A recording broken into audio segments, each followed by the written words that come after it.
gonna come when, you know, I think with this saying, I got probably give me another couple of months before you let me start doing some press. Okay. Because they asked about the character. Okay. And, you know, he really likes me to just do my job and be successful and keep everybody millionaires. Okay. And I'd be like saying, you know, sometimes you don't have to tell the world what you think. You just gotta show them. Gotta show them. You just gotta let them see the reality of what you do. Mm-hmm. And I hope that, you know, that day that Judge Brenner, it was Judge Brenner, and then I forgot the one in the Supreme Court. But the day I sat with you, I had an interview with this dude, sitting right there, G.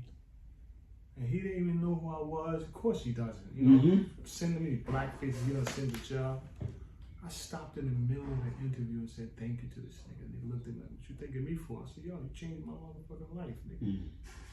You tried to send me up for 25 years, but I only got probation in 1 year, 1.5, and I got probation after that. I said, but yo, you know, you changed my life. And he was baffled because he didn't expect me to be grateful for him trying to send me to jail. But it was vital that he know that, yo, we don't know the consequences when we out there at that age. That's right. That's right. 18 years old.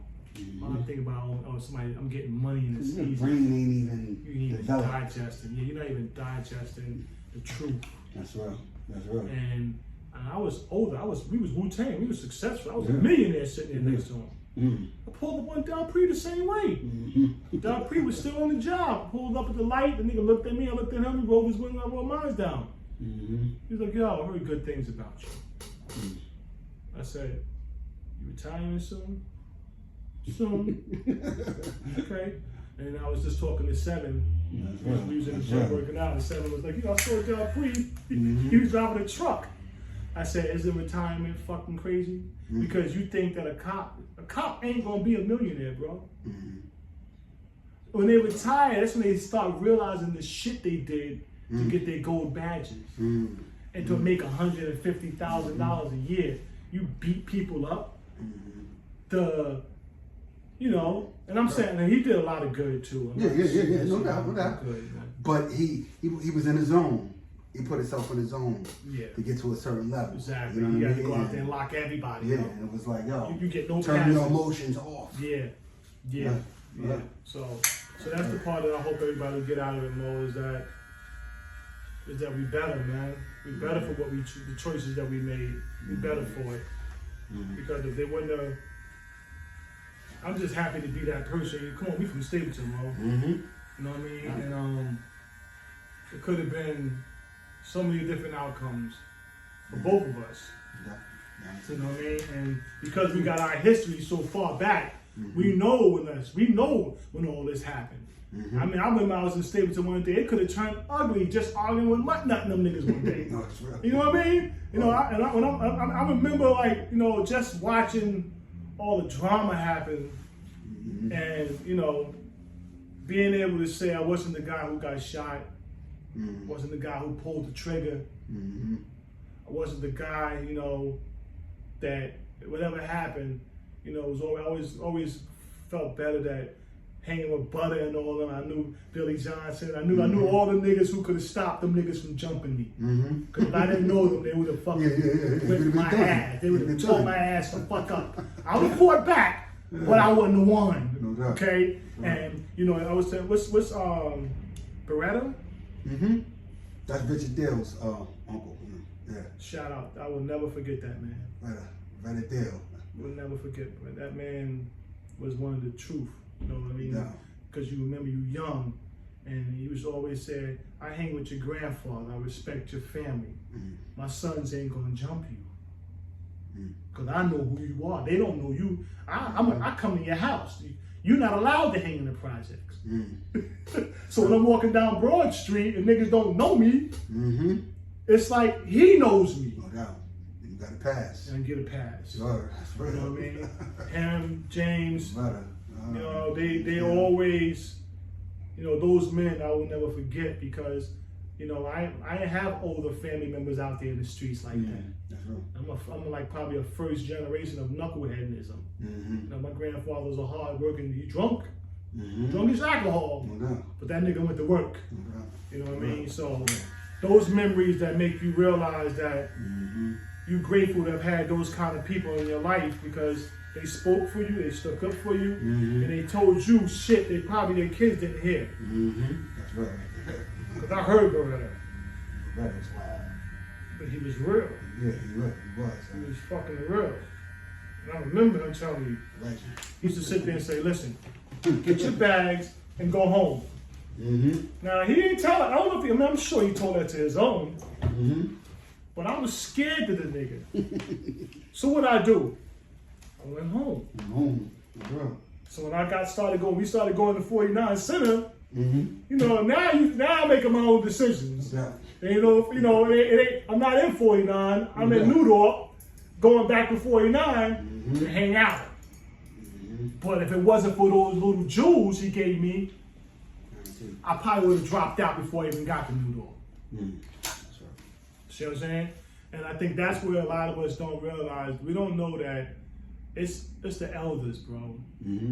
That if you're able to hear them, right in that moment, like I remember one night, yo, so we gonna fuck this nigga up, son. Let's do it. And I pull up, I'm like, wait a minute.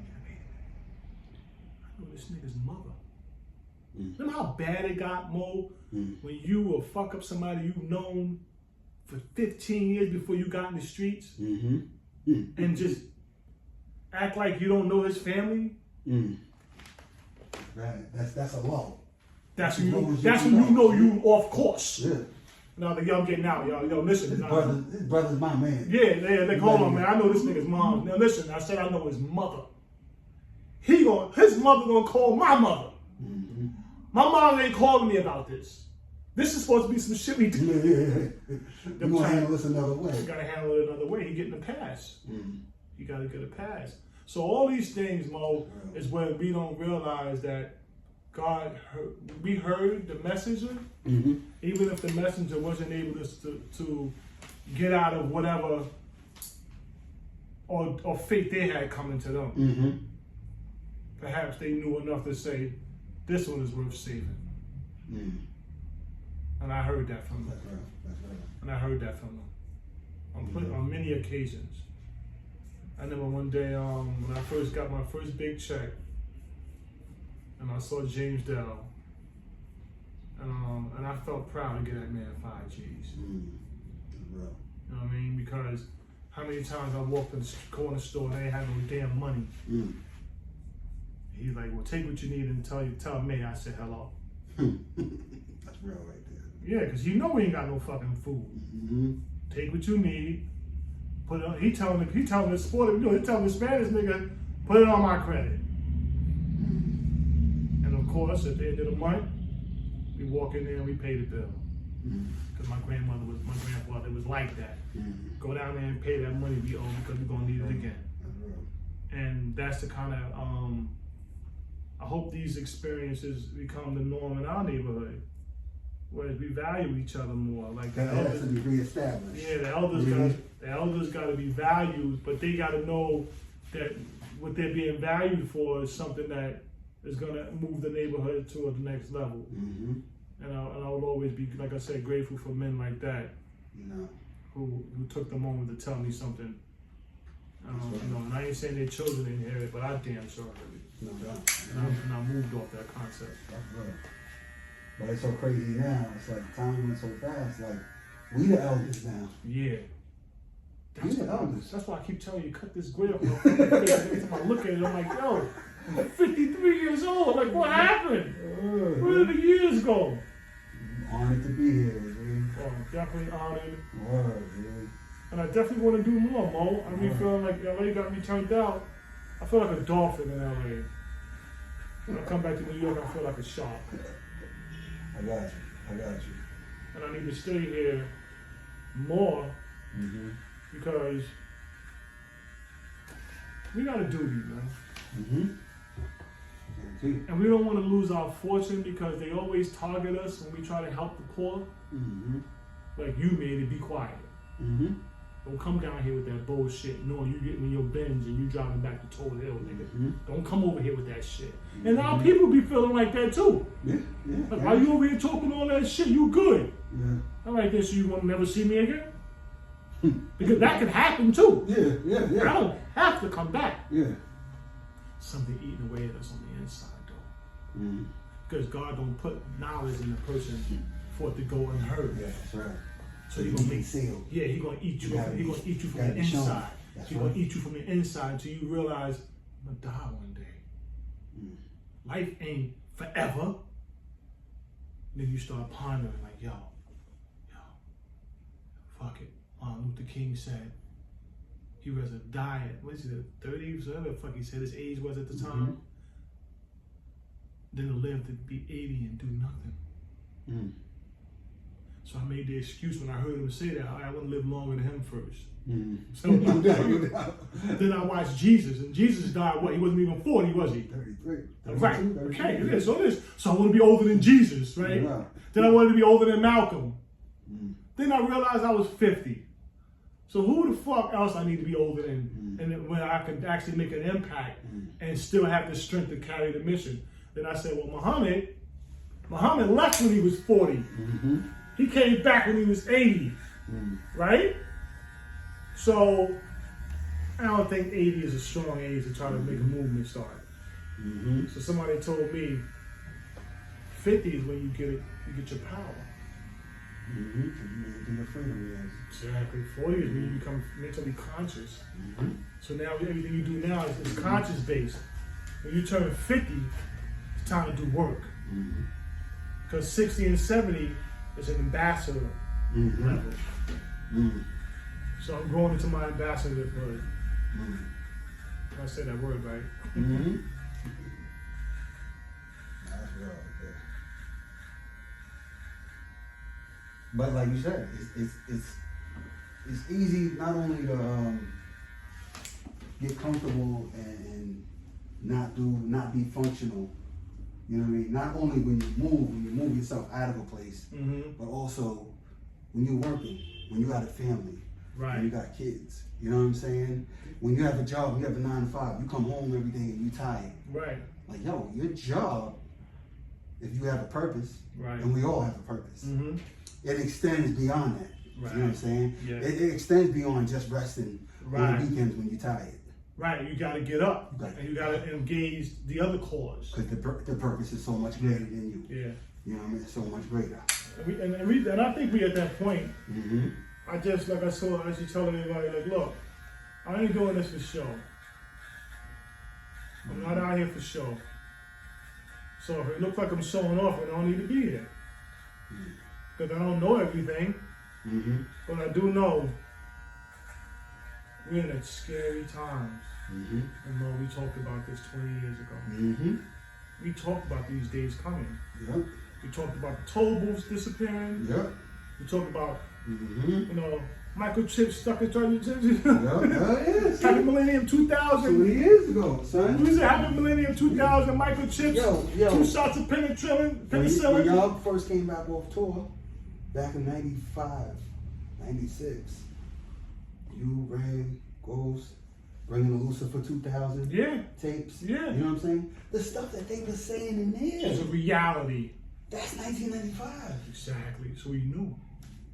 And I'm just playing it random. You know, we just playing it, watching it like, oh, shoot, like this is crazy. You know what I mean? But now I got kids coming back to me as men. Like, yo, Mo, remember that tape? You was in the shop playing? And I only remember them. But they remember it. They remember it. They were kids. They were kids watching it. So we know it's happening right now. That's why we got to decide. Do we want to give up our comfortability, Mo? I told my kids the other day, right? They was like, Daddy, you always go there. So what you gonna do when the lights go out? Mo, what you gonna do when the lights went off? Can't do this. Ain't no TV. Ain't no phone. Ain't no phone. What you gonna do? Nothing. You think the grid won't collapse? And that could happen at any moment. Listen, we've been shown plenty of times when it happened. When it happened in New York a few years ago, how many years ago was that? It's been about It's been some years now, right? Even Hurricane Sandy was Sandy. bad. Sandy was Sandy, we bad. had no electricity for 4 days. Out. I didn't have it for 4 days. Listen, you ain't the only Other one. people didn't have it for months.